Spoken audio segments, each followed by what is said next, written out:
Tere tulemast, mina olen Maahärra. Oma tänases 2 minuti filmis pakin lahti ja näitan teile Ratcheti ja Clanki mängusarja ametlikku strateegiajuhendit. Nii avame siit ja mida me näeme. Ratcheti mängu üheks põhikomponendiks on kosmoses reisimine. Ja nagu käesoleva mängu nimi A Crack in Time ütleb, mängib oma rolli aeg. Seetõttu on meie pakile lisatud veel üks raamat. Adam Franki kirjutatud raamatus About Time räägitakse sellest, kuidas me aega tajume. Suurepärane teos kõigile ajast ja universumist huvitatutele.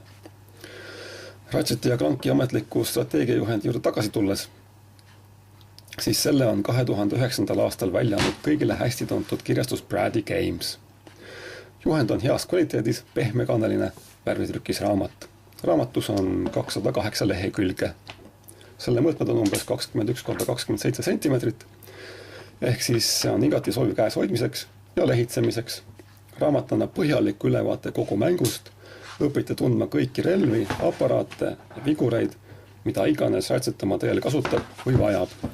Samuti paljastatakse kõigi peidetud asjade asukohad ja leiame üles kogumisobjektid.